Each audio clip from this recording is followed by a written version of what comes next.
What's up, everybody? Once again, it is I, James, coming to you from the Nerdy Musings podcast studio.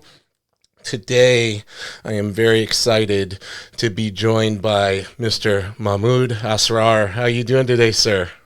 I'm great, James. Nice to be here. Awesome to have you. And I always tell people I encourage them to watch the video version of the podcast because 9 times out of 10, people have cool stuff on display behind them. So I'm already Right. noticing the Star Wars figures, some awesome artwork in the background.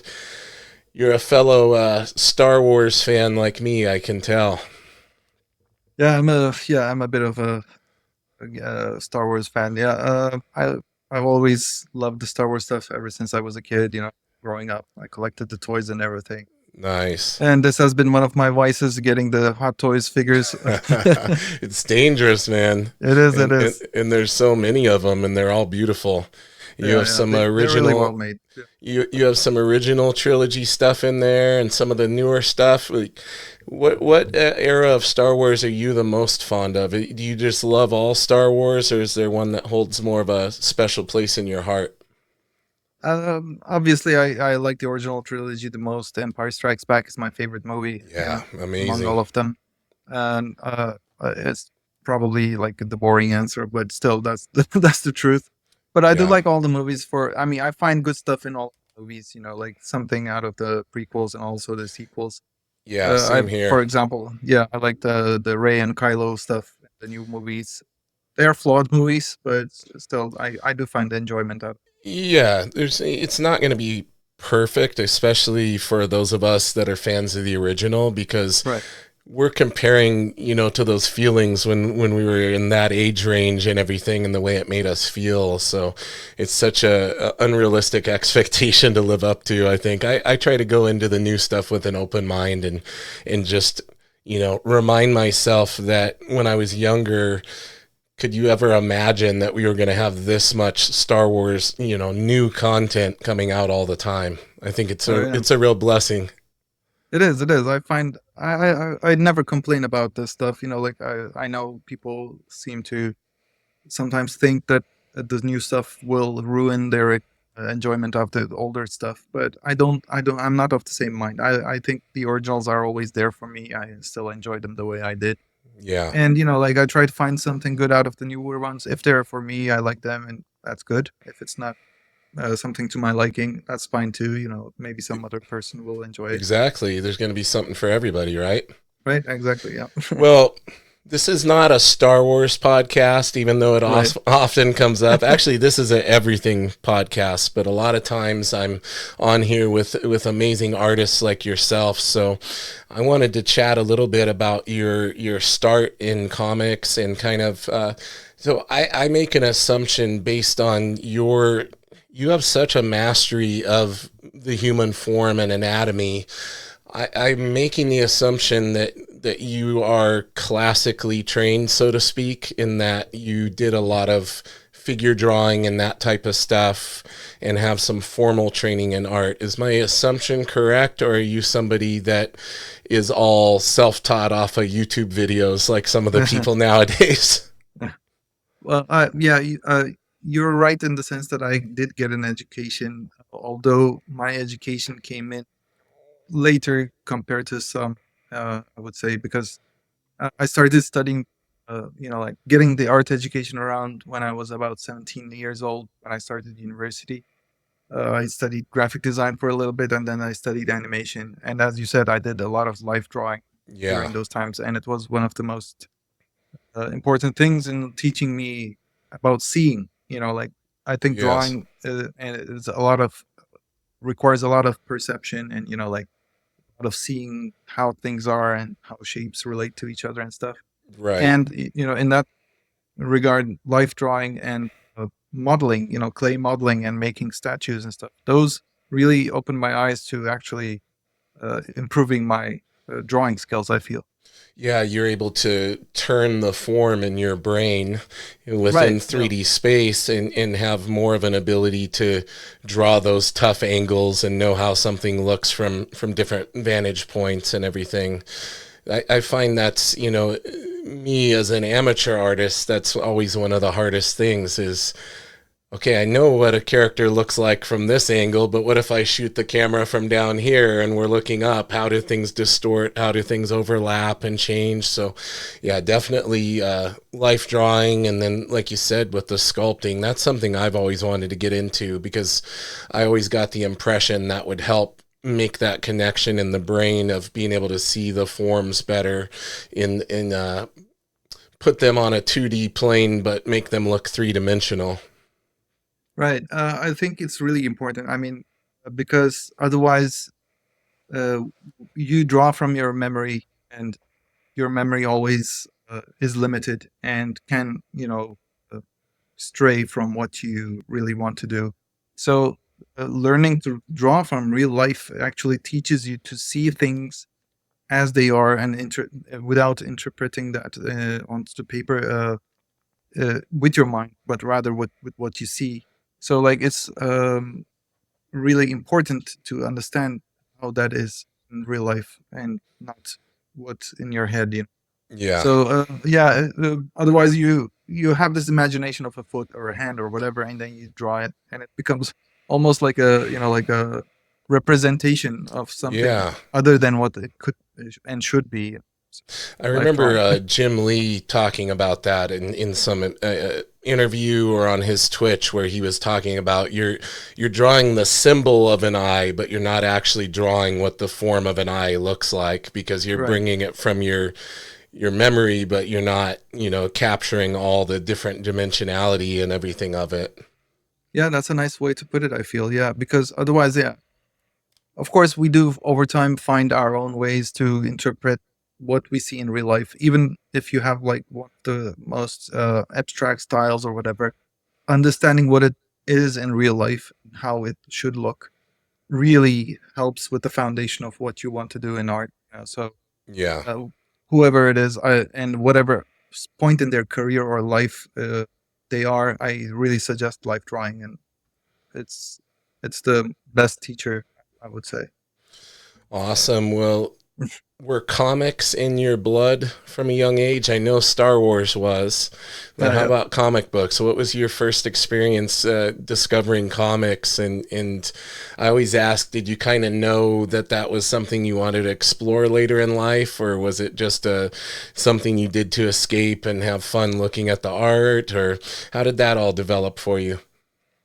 Well, yeah, comics were all around me. Yeah, growing up, like one of the earliest comic-related memories I have was probably around when I was 4 years old, and my parents both worked, so we had to.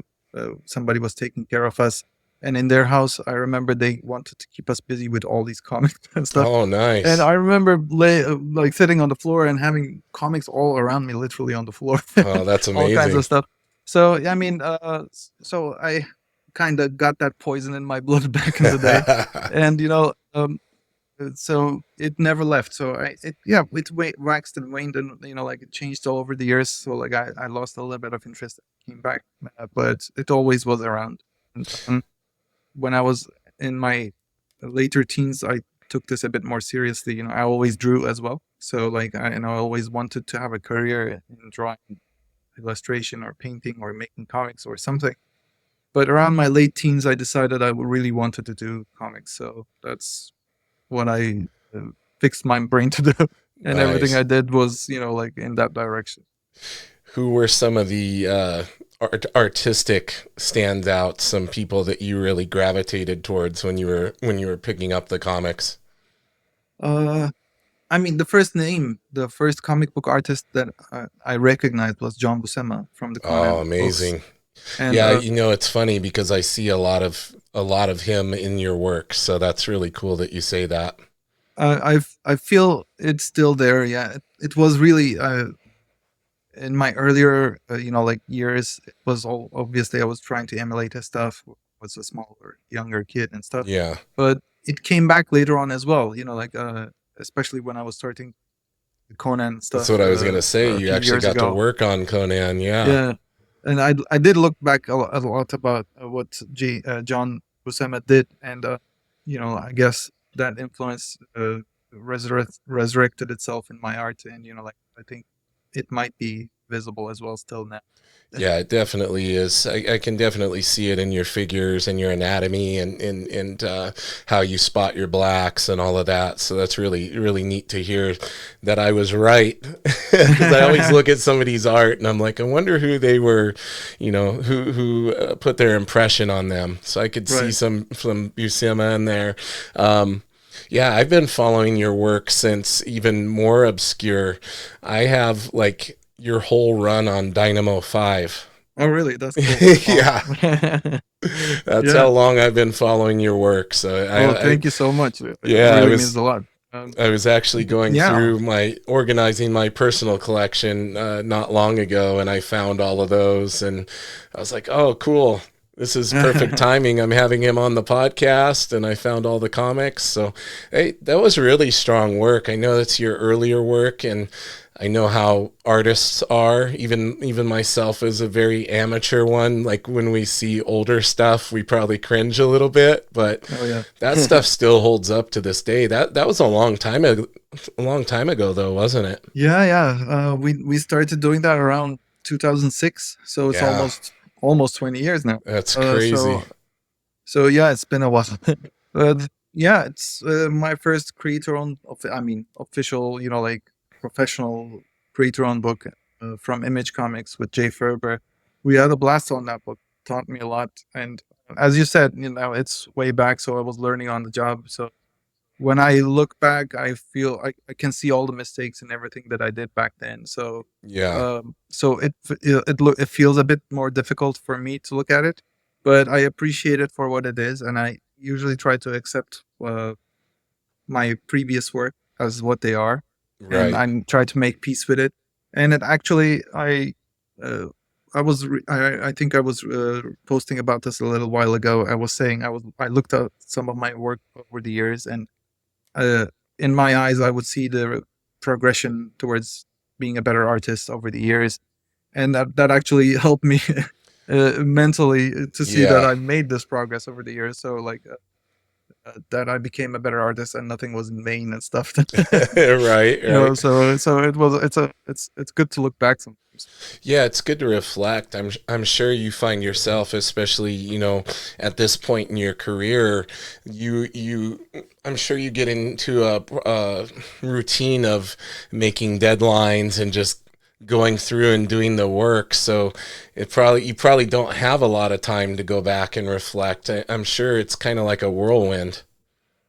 Well, it is. It is. It's interesting point in my uh, career and work schedule right now.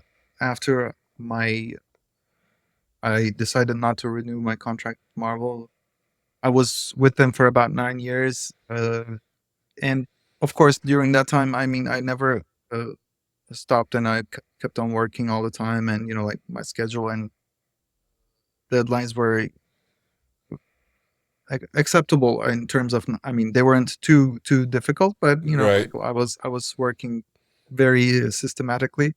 But like now I'm doing my own book and stuff, and this time around we have the luxury of actually like spending time to make this thing a bit more as we want, and without with the luxury of like having to fix stuff or like change things along the way. Yeah. So that was a nice change of pace for me. So it's a blessing and a curse in a way, because when you have deadlines, you have to abide by it, and then you progress. When Yeah. you don't have a deadline, you let go sometimes.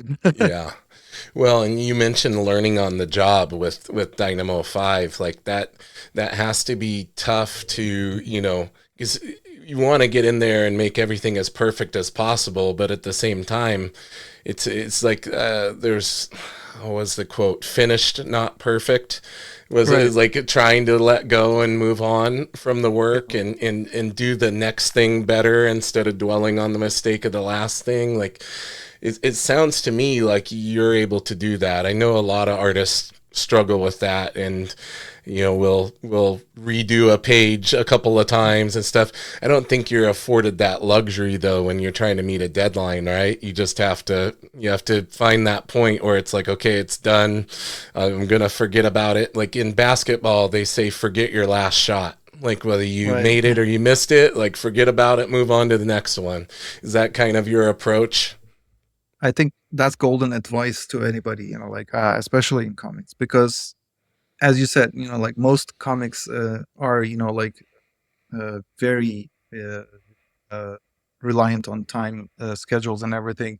So like we have to do stuff in certain times, and as you said, we have to come to terms with what you do and how things end up. Not dwell on it.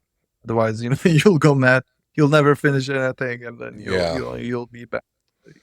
Oh, I always want to look forward instead of back in terms of that. We have a lot of younger, like up and coming artists that listen to the podcast or watch the podcast, and I Mhm. always find that it's valuable for them to hear these types of things and hear that professionals have gone through the same struggles and things that they may be experiencing at this very moment. So, if you had to kind of give some advice to somebody who is really serious about getting into comics and wanting to make that their profession, and they're looking to get prepared to try to break in and all of this, like I know the landscape is very different now in comparison to, well gosh, probably over 20 years ago when you broke in, right? Like what is some advice that you impart to younger artists these days? Because I'm sure you have people come up to you at conventions or message you on Instagram asking for Right. artistic advice. What are some things that you think up and coming artists should focus on? This always. Uh, I mean, there are easy ways to answer this. I would say, like of course, like the basic is comics is about storytelling. So above all, you have to understand what storytelling is, and Yeah, have to make pages and uh, do your best to tell the story. Like everything else is secondary. Like if you draw well, that's a bonus for the story and everything that you do. It will make your pages prettier and everything. But first learn the basics and about how to tell a story, and then develop your artistic skills. And this goes through what you said before, which is like stuff like life drawing, studying from everything, getting inspired by everything. Like try to learn to draw everything, because and not shy away from all of that stuff, because in comics it's not like most jobs. Let's say if you're a concept designer or some character designer for a game or whatever, I of course they have their own challenges and everything, but if you're a character designer, you are focused on designing characters or so. But in comics you have to draw everything. You have to do everything from a suburban house to like a imaginary planet, or like designing new creatures, or like in our book, study yeah. and learn about insects and bugs and Which how they move and everything. we're gonna get to Right. because it's amazing, and I could so tell a lot so went into it. awesome. So yeah, learn to draw everything. And breaking in, of course, as you said, has been uh, changing in the past few years. I see some positive things. The one of the things is that now you don't need permission from a publisher or whatever. You can do your own thing. You can Yeah, self-publish. It is easier than ever. Getting eyes on your work might be a bit more of a challenge, and there is no straight answer, I guess. So do what you can. Networking is really important. Getting in touch with people like you, people who are interested in what you do, and of course the professionals, trying to get in touch with them, make them recognize you and your work, being pushy of course while doing yeah, this. absolutely. But yeah, if possible, going to conventions helps, because it's firsthand experience and seeing what artists and writers and editors and everybody else does in this business, and then they get to see your face as well. And then like who knows, maybe the next person that the editor might be calling might be you.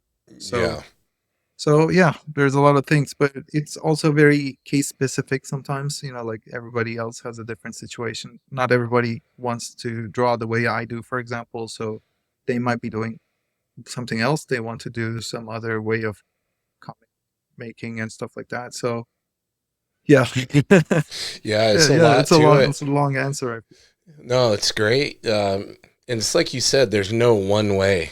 Like that's what Absolutely, I'm yeah. noticing. Like everybody who's come on here has had a different story about breaking in. Like back in the old days was different because, you know, a little less access, I would say, to the creators unless you could make it to a con. Now you have Instagram, and you know, you never know. Like I've seen, you know, some people like, oh, someone's my favorite artist liked my post, so you know they actually Right. saw their artwork and stuff like that. Or, you know, I find the comic community in general, the artists are fairly approachable. Like you send them a message, they usually message back, and so that there is more access in that regard. But I think it's also difficult because on Instagram you go on and every day I'm seeing hundreds of artists that I've never seen on there before, and it's like amazing looking work, and I'm like, what's going on? Now some of it might be, you know, fooling me. Some of it might be Sure. AI or something and I just don't realize, but it seems like there's so many more artists, you know, putting their work out there, and having the ability to get discovered is probably a little higher, but you're also fighting against the fact that there's tens of thousands of other people doing the same thing. So that probably provides a higher level of difficulty in that regard. Yeah, it is. As you said, it's hard to get eyes on what you do, as you said. You know, especially nowadays. You know, like everybody's complaining about this from the bigger people with more followers and whatever to newcomers or whatever. Like the algorithms are not, uh, you know, on our side. You know, so Right. in that regard, you know, you have to be vigilant, and that's why I'm saying, you know, like forming some sort of community, and you know, like getting to have some friends who do the same thing as you do Were is you a bonus for sure. were you ever on the digital webbing forum back in the I day? was, yeah, yeah. I think It you was know, part of my start. honestly, I was trying to think of where I first saw your work, and I think that's where it was. Could be. Yeah, yeah, I think it was on digital webbing because that's when I got to know like Ryan Otley and Ryan Stegman and all those guys was all Right. back on digital webbing. Yeah, yeah. Yeah. My name back then was, I think, Blackjack on the forums. Yep, yep, Yeah. I remember. I remember. Yeah. I made friends with Ryan Otley and Stegman, and Yep, actually, Ryan Otley kind of helped me make my break, you know, into nice. doing comics. He was doing Invincible back then, and Yep, Jay Ferber from was asking Ryan if I was reliable as an artist yeah. for I think to Jay. collaborate I'm with pretty Dynamo. sure Jay was on that on the forum too. I He think I was too, remember him yeah. being on there. Yeah, So yeah, he got in touch with me, and you know, like he asked Ryan because Ryan knew me and stuff like that. So he said, "Yeah, he's a cool guy or whatever." And so, so that's why how I started Dynamo Five. yeah, So yeah, that helped, and I made some good friends over the years who had successful careers. You know, so it's been nice. You know, in that regard, if you can find that kind of community, it's a help. yeah. Don't feel bad if you don't have that. You know, like because I did come from a very solitary uh, comic making life. You know, like I used to live in Hmm. Turkey in Ankara, very tiny community. I just had like I was lucky to have a couple friends who were doing the same thing and Right. wanted to do the same thing. So we supported each other, and you know, like and thankfully through the internet, you know, I got to show my work around. So yeah, uh, being persistent also counts. Yeah, when you said community, that was the first thing I thought of was back in the day, digital webbing. Like Ryan Stegman and I used to get on Skype and like sit and draw and like look at each other's drawings, and he Mm, would give me tips and stuff. And nice. I have a lot of fond memories of that forum and everything. Now I feel like the thing people need to look into when it comes to art groups, because there's not really like forums like there used to be. Yeah. A lot of it's I'm finding is on Discord. So like Discord, there's a lot of comic artist groups and creator groups that get together and post their art in there and everything. So kind of the same idea, just the formats changed a little bit, I guess. Yeah, yeah, that's true. I never. I mean, I do have like a couple groups that I'm a member of on Discord, and I feel it's a great way to have this platform where you can share your work. You know, like if you can find that community and over Yeah. there, that's great because you know, like it doesn't involve any algorithms or nobody's pushing ads on you Exactly. and stuff like that. Or nobody keeps on, like all these social media, unfortunately, like they want you to produce content. They want you to be addicted to what Yes. you on those screens and scrolling and liking and whatever, so yeah, whatever works is good, so Discord is there. Substack is, I think, growing, and I Yeah, think a lot of Substack's people cool. are getting enjoyment out of that. And I haven't tried it yet, but I do follow a few people, and I like the format. It's Yeah, I just subscribed to I'm gonna butcher his name. Yannick yeah, Paquette. Yannick Paquette, yeah. Yeah. Uh I just subscribed as a member because he's doing a lot of those drawing instructional tutorials Right, on there. yeah. So Yeah, there's he's like doing a some great, great perspective stuff yeah, the lately, yeah. perspective one. I'm like, oh, I got to get on there so I can look at this perspective one. So Yeah, yeah, and he makes it quite entertaining too. he really Yannick is a good does. friend of mine, so I love his Nice. posts over there. You should all follow that. And Definitely. yeah, it's very instructive too. So don't miss out on that. For sure. Well, now the subject that has been lingering in the midst the whole interview, we have to talk about this amazing Bug Wars creator-owned book at Image that you're doing. I just absolutely loved it. Like it was. I won't give any spoilers, but just the thing that really stood out is like just how big you're making everything, even though it's set in a shrunken world. Right. Even though we are at a, the scale of the bugs, like these epic battles and things, and just lots of gore, lots of lots of fun. Right. How did the Bug Wars concept come to fruition? How did that start to develop?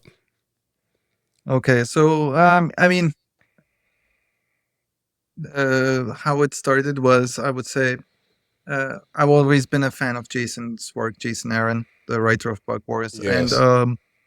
he and I worked on a little bit of tour some years ago on Marvel, and later, we worked on Conan the Barbarian, and later King Conan, and we had a blast working together. And we really were big fans of Conan, so we really enjoyed the sword and sorcery stuff, and we thought it was a good collaboration. And I told Jason that I wanted to do creator on work, and if he was open to do something with me, you know, I asked him to hit me up and stuff. And a little while later, he reached out to me and he said he had this idea for Bug Wars. It was something that he had in his mind for ever since he was a kid, basically, Nice. because it's basically some inspired by some of his childhood experiences living in Alabama. Uh, the house and the story, the backyard, it's all based on his childhood home and Oh, very everything. cool. So yeah, so it's he's got that personal connection, and he said, like, okay, I'm thinking of this story. Basically, Honey, I Shrunk the Kids meets Game of Thrones. Yep. So it's this backyard where there's a bunch of clans and small people living there, and like they're having these battles and all these things going on in the backyard. And this family moves back to their family home after having some financial difficulties. And then the kid, Slade Slaymaker, he gets shrunken down, and then he finds himself in this world of tiny barbarians and monsters and everything. And and it was, yeah, I love the concept. And we started working on it. We've been working on it actually for close to 2 years probably now, Yeah. and it's Yeah, this already is one coming of out these now. things where you look at it and you see like all the research that must have gone into, you know, like you said, as an artist, you have to be able to draw literally anything that the script is necessary for the script, right? So with Bug Absolutely. Wars, you're having to draw a lot of different kinds of bugs and things and portray them in action scenes and everything else. Like just how much study did you do? You had to be working away in your sketchbook quite a bit when he told you about this idea. Oh yeah, for sure. It's been a very challenging and intimidating project, and I can safely say this has been the hardest thing that I've done in my comics career until now, in terms of workload and getting to learn things. Because I did have to research a lot. And a bunch of books over there. Like they're all insect books and things like that. Yeah. And I've been doing some research online as well. Jason, the same as well. Of course, he's read a lot of books. We even are talking to some entomologists who are, like to get some actual facts and maybe find interesting things that we could use in our stories. So it's been a lot of research, and like not only just difficult in the sense of like trying to learn drawing bugs or whatever, but it's trying to learn to draw bugs from a human perspective, like from a shrunken down perspective. So Yeah. I have to get to draw them dynamically in different situations, and or moving fast or doing fighting and everything like that. And we sometimes have to put figures on top of them fighting each other, and and armies of these creatures all over. So it's a lot of work, but it's For sure. also crazy fun. Do you still are you mainly traditional? Do you draw Yeah, traditionally? Okay. Yeah, yeah. so even more work. You're not just Uh, duplicating. I think so too. I mean, it. Because Yeah, and I have nothing against digital, sure. but I'm just saying like you could have very easily taken the route of duplicating a beetle, Right, changing the position a little bit, scaling, warping, right, right. but instead you're doing the full process, like you're drawing everything.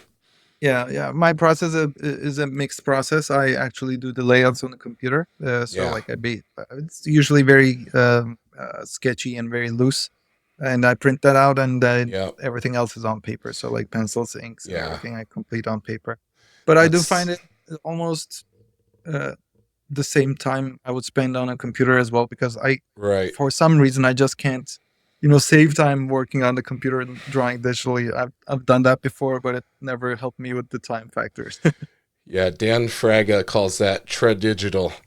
The hybrid, and do the Right, layout makes and sense. layout Yeah, digitally, print it out. Yeah, that's the process I prefer. I just can't get into like doing everything digitally. Like there's something about the tactile feel of the pencil and the paper and the ink drying and everything else that just yeah. you just, at least so far, it can't be captured on a digital input device. I think so too. I mean, a lot of people do really great things, like in comics and other fields in digital arts. And I've tried it myself. I've done a few books entirely digital, and I've enjoyed it. But I always go back to paper, and Yeah. like. Yes, especially the past maybe 5 years, even more so that I've actually gone back to doing painting and everything.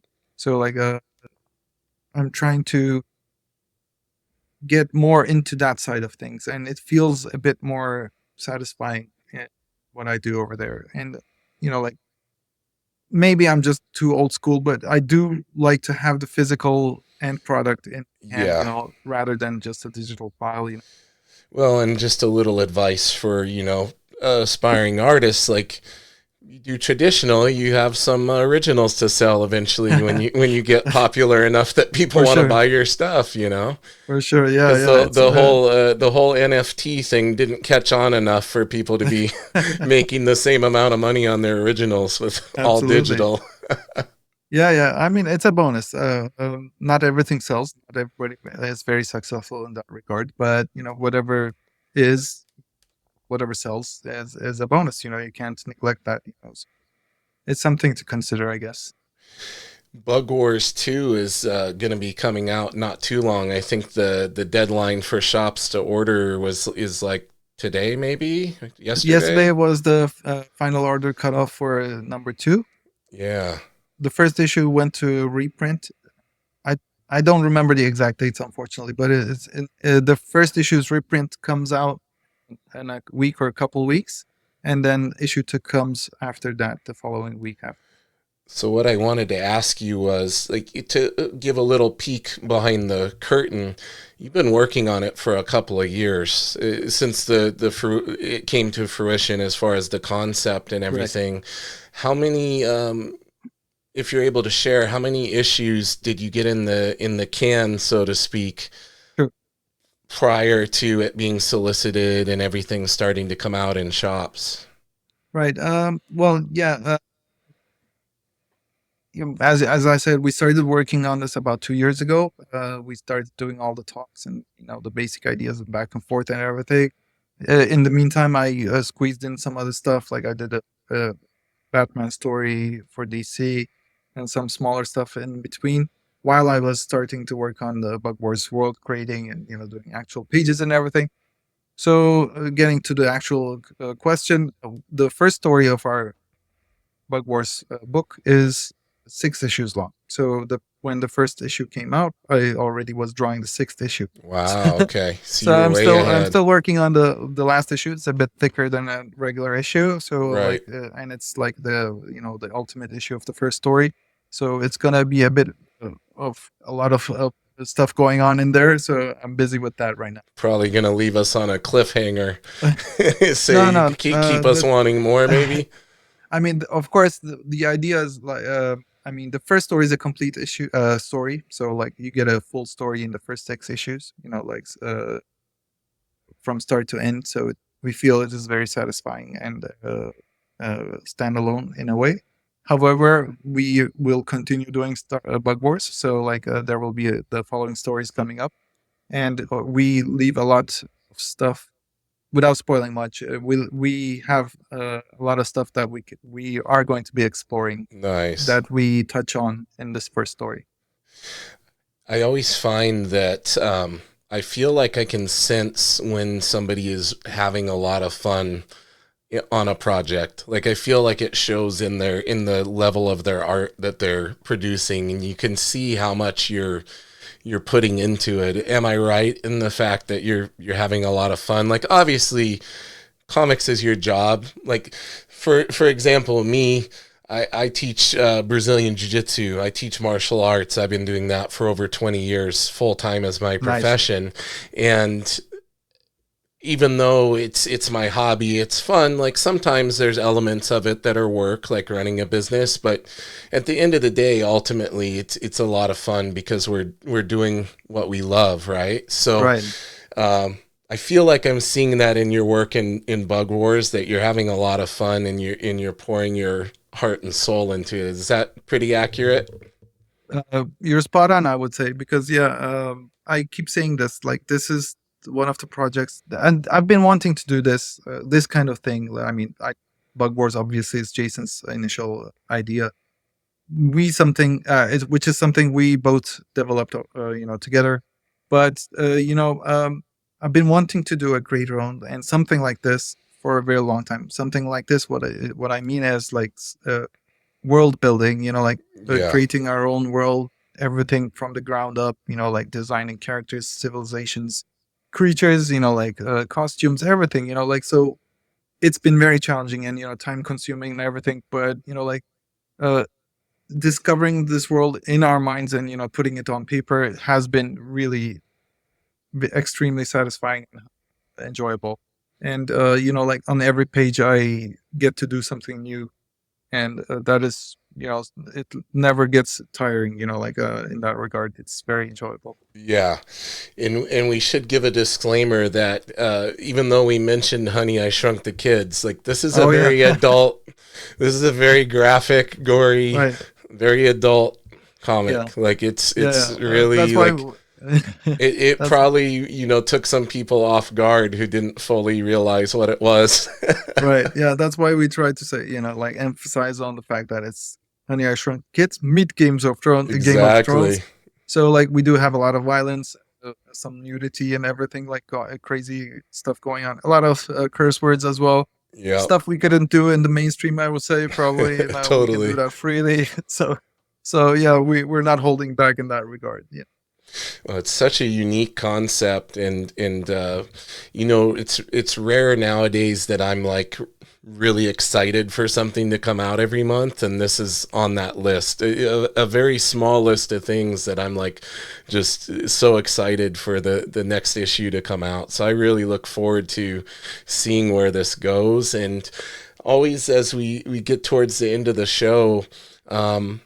I have a one more thing I want to ask you, and then I'm going to give you the opportunity to, have the platform to let everybody know where to follow you and all that good stuff. But I wanted to ask you, This is creator owned in the sense that you and Jason are collaborating on these ideas. He came up with the initial concept. Obviously, you're doing a lot of character design, costume design, and all of this.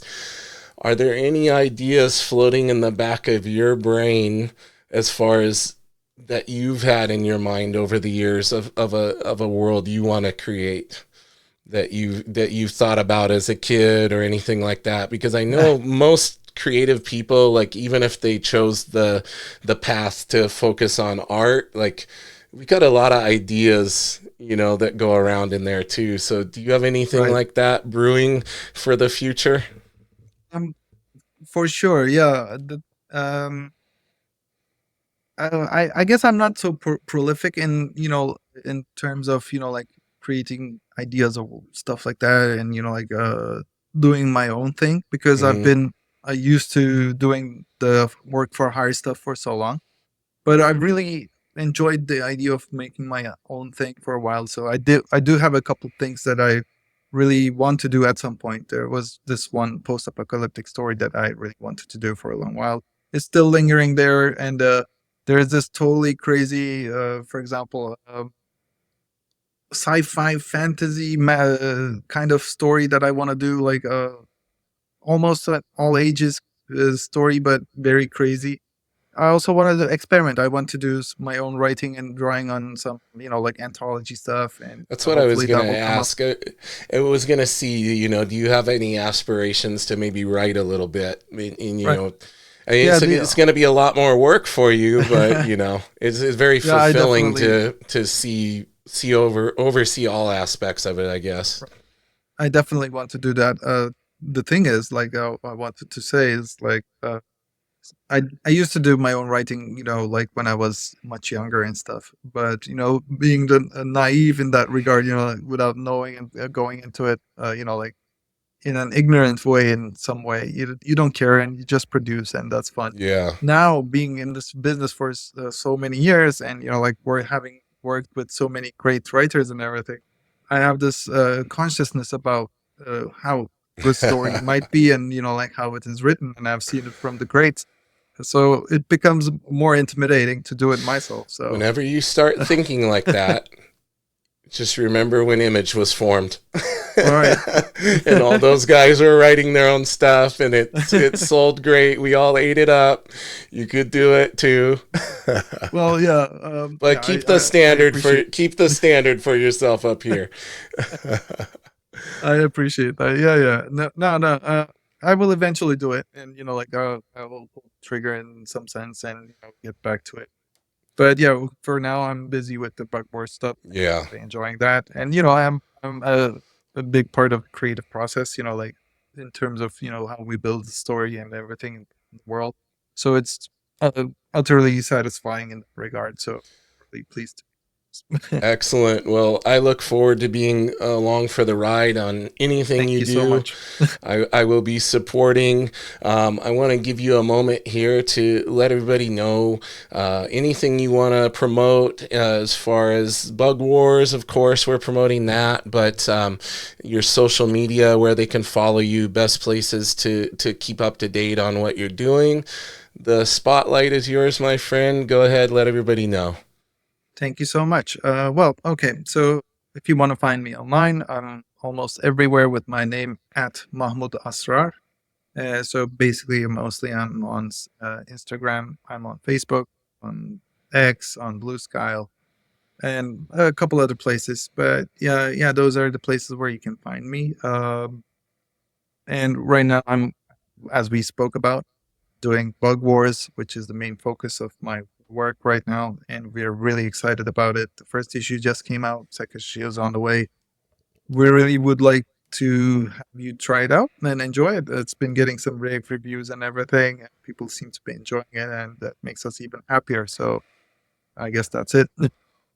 Awesome, my friend. Well, listen, I would love to have you back on, and as we get further into Bug Wars, to chat more about it and see things where things have gone, and maybe we'll be even getting the second Bug Wars story, Bug Wars story by the time I have you on again. It Awesome. would be a lot of fun to keep along for this ride. That would be awesome. It would be my pleasure. Yeah, for sure. Excellent, my friend. Well, listen, hang out with me for a moment. I'm going to give my little spiel and then I'm going to hit the outro. So All listen good. up, everybody. If you want to go on and subscribe on YouTube, give a like, a subscribe, a follow on Instagram, any sharing you want to do, it always helps. You can find the podcast anywhere you would like, all the major platforms at Nerdy Musings. That's NERDYMEWZINGS. Little different spelling for you. It'd be greatly appreciated. Give us a review if you're enjoying the show. Until next time, everybody, keep it nerdy.